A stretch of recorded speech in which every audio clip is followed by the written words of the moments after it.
semua ya. Ya, baik, untuk memulai pembelajaran kita hari ini kita akan nyanyikan lagu nasional Garuda Pancasila. Silakan kalian berdiri semuanya.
Minggu yang lalu atau pertemuan sebelumnya kalian sudah belajar tentang materi apa saja?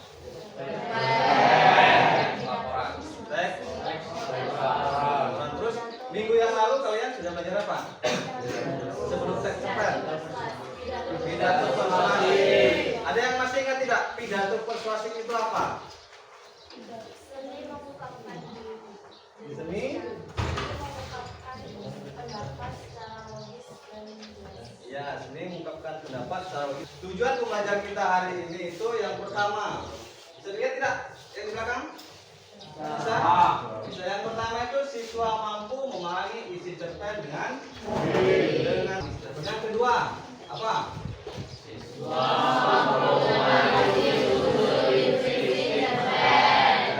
Siswa mampu menganalisis unsur intrinsik cerpen.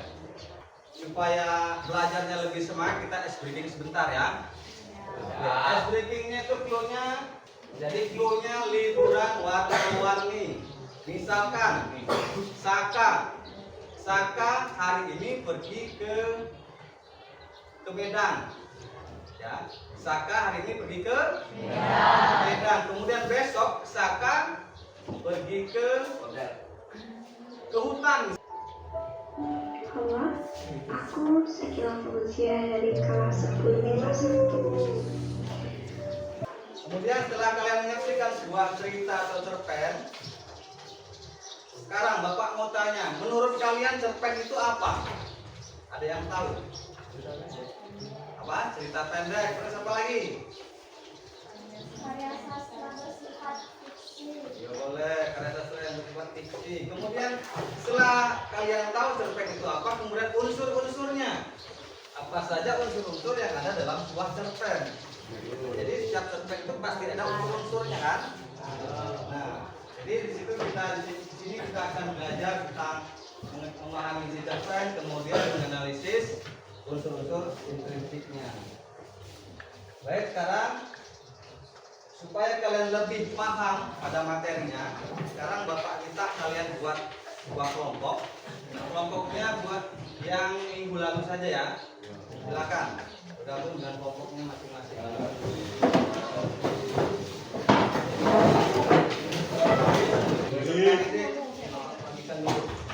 Dan kemudian besok Saka pergi ke hutan.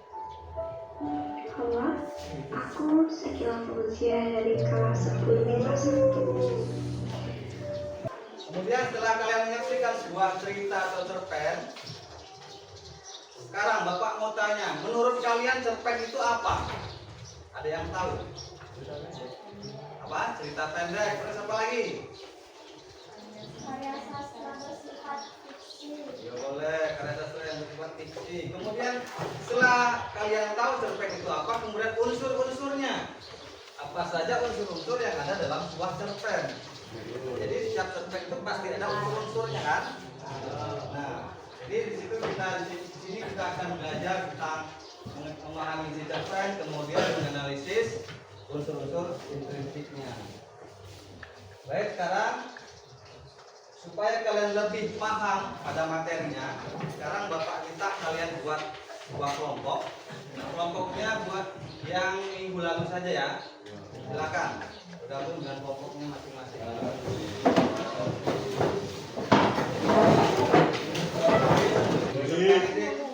Bagikan dulu. Ya.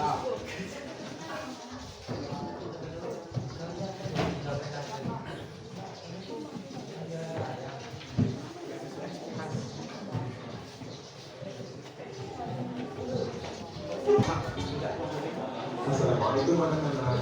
Bagaimana kabarnya nih? Mudah-mudahan kalian semua sehat ya. Dalam ini kita kembali lagi di pembelajaran matematik khususnya yaitu pelajaran bahasa tentang unsur Inggris. Nah, sebelum kalian mempelajari lebih jauh tentang unsur Inggris,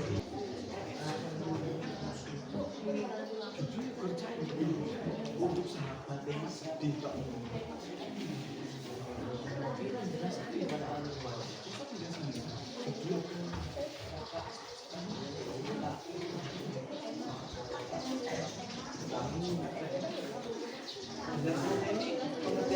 Iya.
Selamat pagi teman-teman.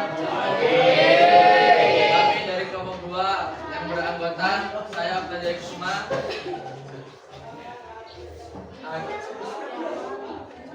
saya Pratama Agung, Arfa Latif, Vanessa, Tata Nadia akan membacakan hasil kerja kelompok kami.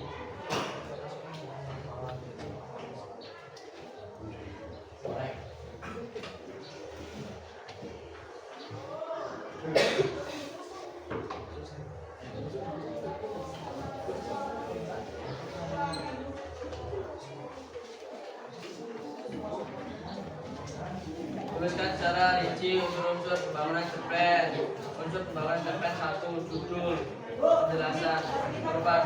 Judul merupakan nama suatu cerita. Tema adalah ide pokok cerita. Tokoh, pelaku dalam suatu cerita. Alur merupakan jalan cerita yang ditulis oleh penulis. Latar merupakan waktu, suasana, atau keadaan dan tempat. Amanat, pesan moral atau hikmah yang terkandung dalam cerpen. Penokohan, sifat, watak atau karakter. Sudut pandang adalah yang menceritakan tentang orang pertama dan orang ketiga.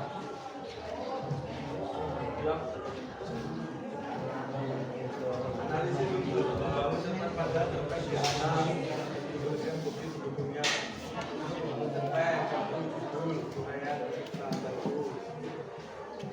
2. Tema persahabatan. Bukti pendukung dari cerpen kami tersebut bersama perjalanan yang indah. Semoga persahabatan kami diungguli. 3. Tokoh utama atau aku Ria, Silvi, Lara. cerpen dikarenakan dalam teks terdapat nama-nama tokoh tersebut. 4. Tokoh khas, tokoh utama, baik, ayah, pendukung, dia, pendukung, sisi, baik, arah, baik.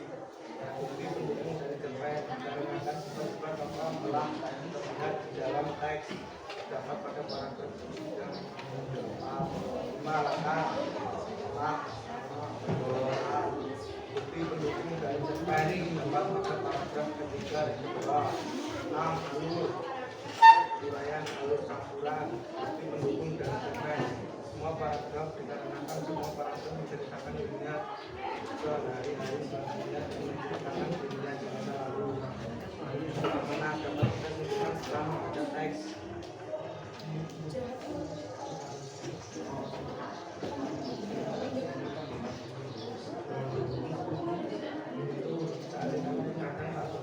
Tentang cari dia yang akan kita hanya perlu berbuat baik kepada siapapun pasti dipandang yang pertama maka mendapat eksekusi Dan mereka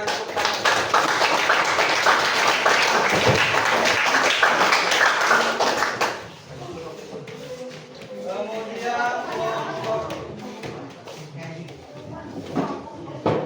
kelompok 1 silakan. Aku bocok aku yang syuting besar. Selamat pagi kawan-kawan. Saya di sini Syamalis Fatimi sebagai perwakilan kelompok 1. Beranggotakan saya Syamalis Fatimi, Ibukannya Loka, Muhammad Andika, Gede Satrika Adana, Gede Satria, dan Maya Sangka.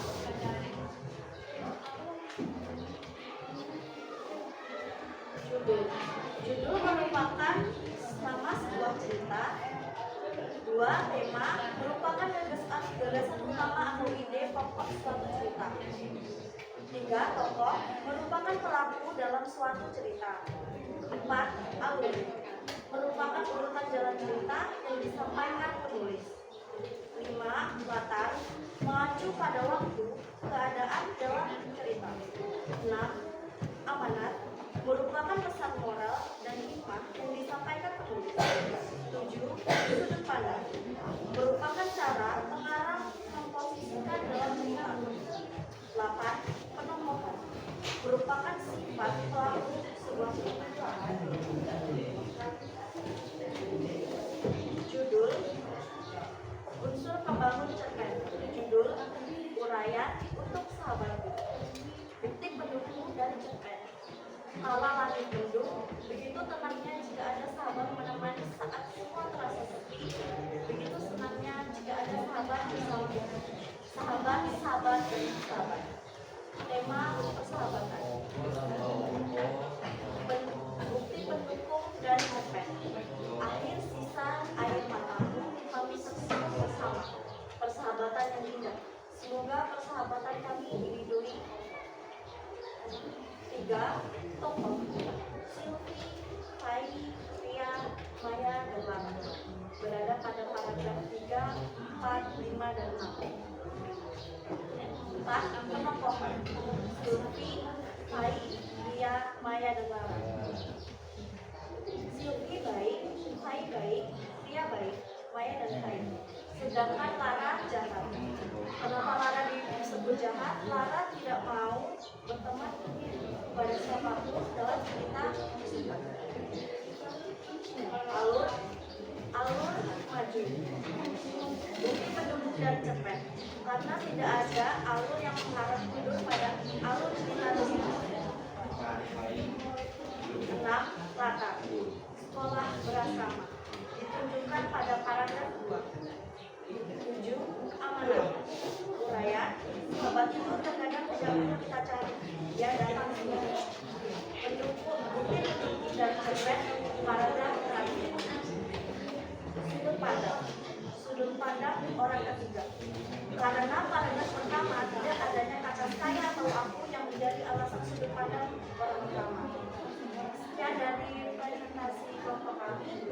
Terima kasih.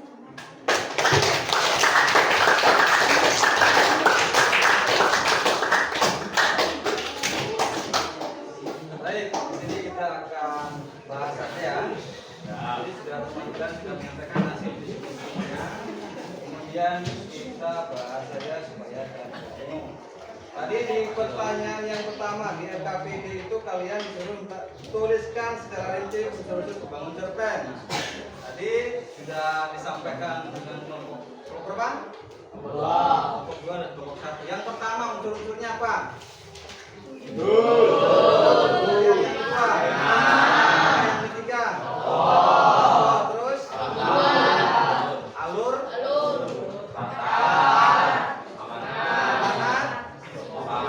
Penokohan? Sudut pandang. Ya, tadi sudah Bapak perhatikan sudah bisa semua, sudah bisa disampaikan di kelompok 1 dan kelompok 2. Kemudian di sini juga kalian disuruh mengidentifikasi unsur cerpen ya. Unsur cerpennya apa? Ya, untuk sahabatku. Jadi yang pertama itu judulnya apa? Judulnya untuk sahabatku. Sahabatku. Kemudian temanya tentang apa? Persahabatan. Persahabatan. Kemudian tokohnya siapa saja yang ada dalam cerpen? Kalian coba siapa? Silvi, Ria, Maya, Lara dan Bima. Ya. Kemudian penokohannya Maya seperti apa sifatnya? Maya baik atau jahat atau tidak peduli? Tidak peduli. Karena tidak pedulinya karena dia ada di paragraf berapa? Ya, di paragraf kedua. Kemudian Ria sifatnya? Ria sama kayak Maya pada tidak peduli. Kemudian Silvi baik ya atau peduli. Kemudian Fai baik. Kemudian Lara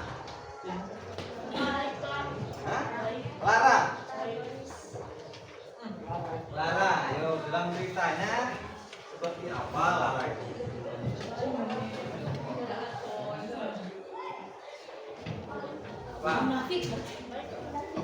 Ya, munafik boleh atau tidak baik karena dia merupakan sahabat yang dulu. Yaitu siapa sahabat yang dulu?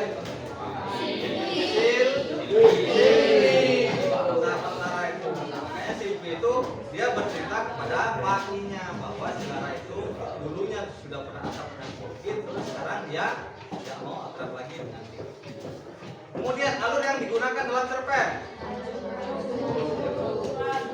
Alur Agung apa? Campuran. Kenapa alur campuran? Coba, kenapa alur campuran?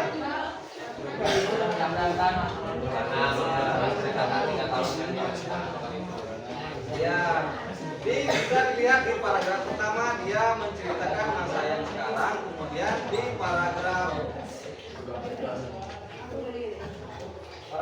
yang mana? Di paragraf 5 di situ dia bercerita, si Silvinya bercerita, padahal gue bukan banget sama dia dulu paling ngerti gue ya dan dulu dia bercerita tapi masa lalu berarti dia menggunakan dua alur yang dinamakan alur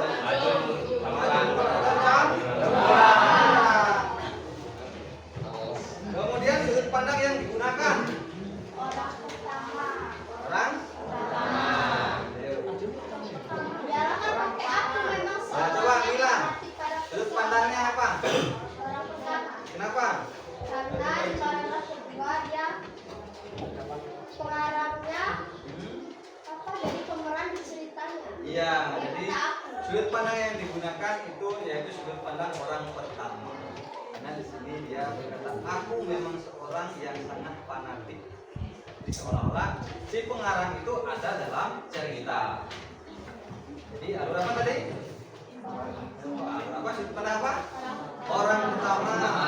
Kemudian latar yang digunakan latar apa saja di sana? Di sekolah itu latar apa? Tempat terus? Ya,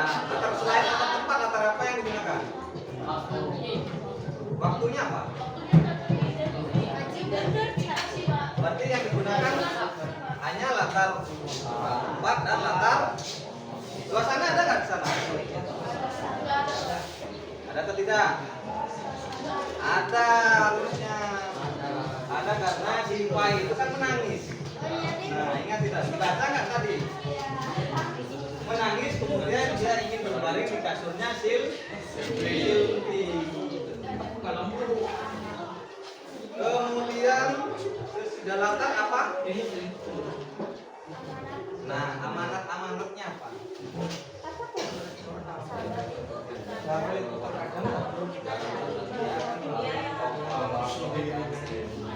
Ica, coba Ica. Silakan amanatnya apa? Sahabat itu terkadang tidak perlu kita cari. Dia yang akan menghampiri kita dengan sendirinya. Kita hanya perlu berbuat baik pada siapapun. Dan yang terpenting jangan sampai kita melupakan Allah. Bisa, ya. Jadi selalu bisa juga amanatnya bisa selalu ingat bahwa Tuhan bersama kita apapun yang terjadi atau yang kita alami.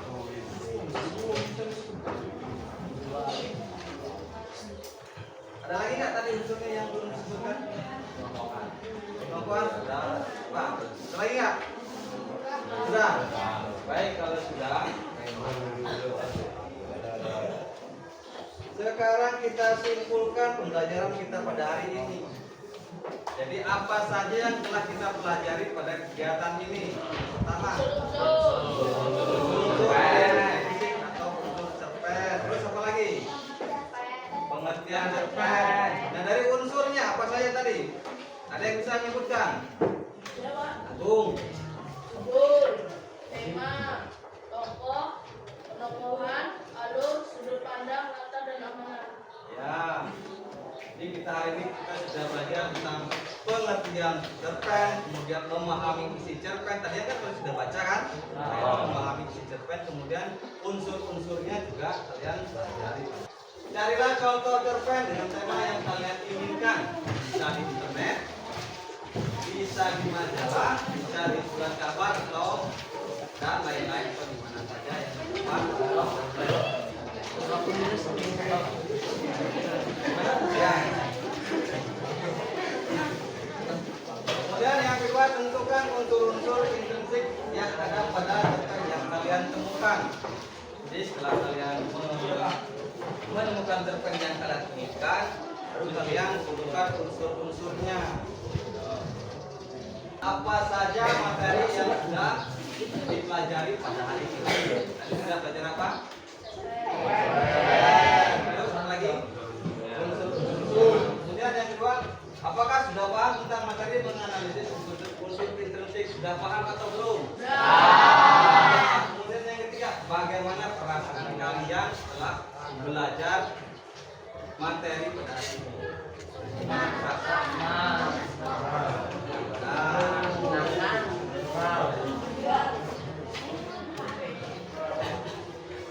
Kemudian untuk pertemuan selanjutnya kita akan belajar tentang apa?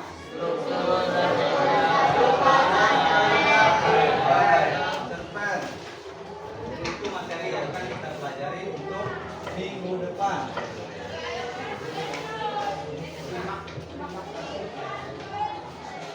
Terima kasih. Baik, mungkin hanya itu yang bisa kita pelajari pada hari ini. Kurang dan lebihnya Bapak minta maaf. Semoga apa yang kita pelajari pada hari ini bisa bermanfaat untuk kita semua ya. Baik, Bapak akhiri selamat pagi.